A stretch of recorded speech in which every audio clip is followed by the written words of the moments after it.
Welcome to the Controlled Delivery, where we basically try to simplify export regulations for defense contractors, aerospace innovators, really anyone dealing with this stuff.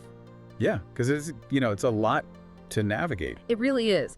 And today, we're diving into a massive shift. We're looking at ITAR Section 126.7, which most of you probably know as the AUKUS exemption. Right, the AUKUS exemption, which is huge. Exactly. I mean, if your company is developing, say, autonomous systems or AI software, or really any defense tech with partners in the UK or Australia, the whole export process has fundamentally changed. Completely changed. The old way was just, excruciatingly slow. Yeah, you used to just sit around waiting on DSP-5 licenses or those technical assistance agreements to clear.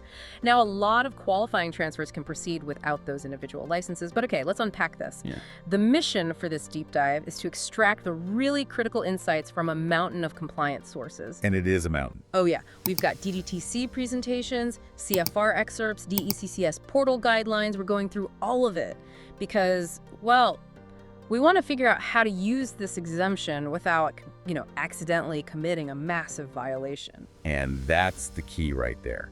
Because the golden rule here is that license-free does not mean regulation-free. Right. Misusing this exemption is not a minor paperwork error. It can lead to severe violations. This rule went into effect on September 1st, 2024, and it's built to streamline trade between authorized users in the three nations. Right, the US, UK, and Australia. Exactly.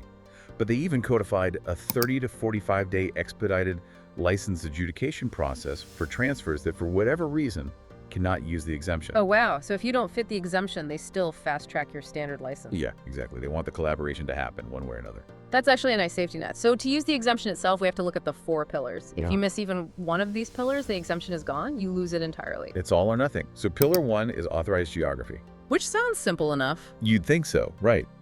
But the transfers must occur only within the physical territories of the US, the UK, or Australia. Okay, let me push back on that for a second. What if, say, a registered UK company, like a fully approved partner, is doing field testing of a drone in France? Nope.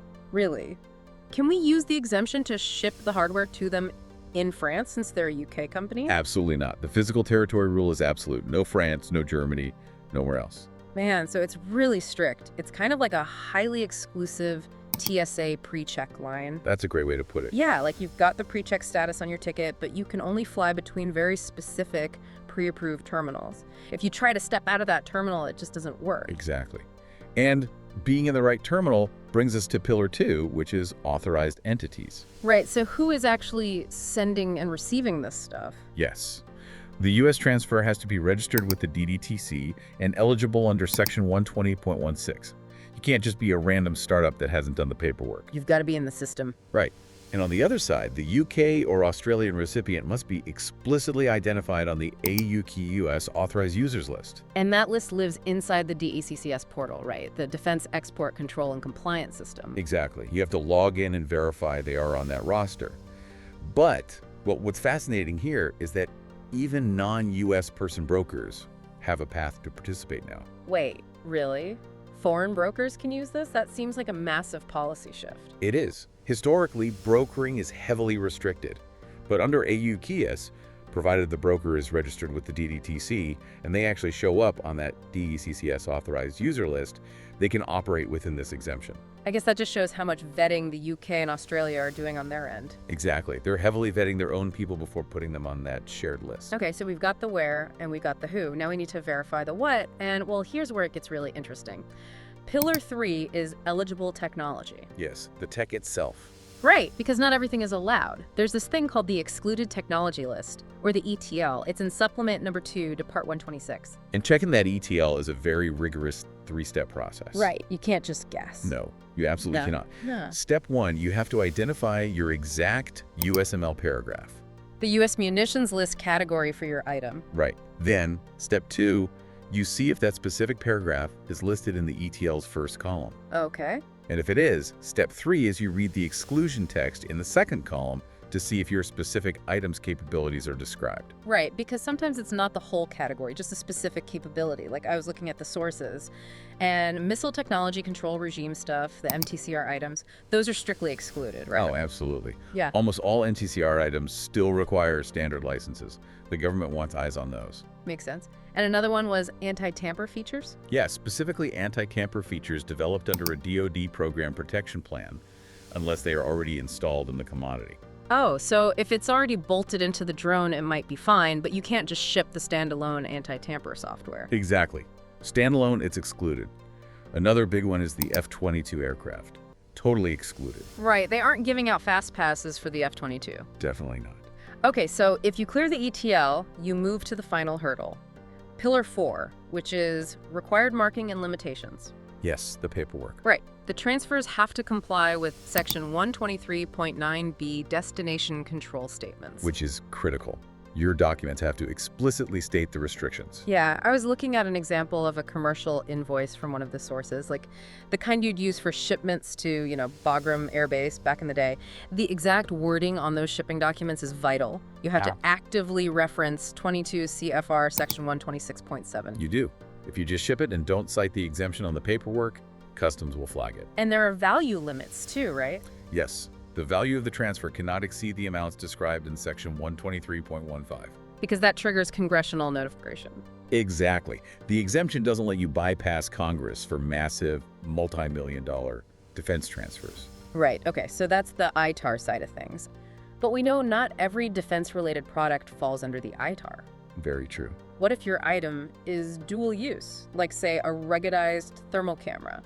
That brings us to the EAR, the Export Administration Regulations.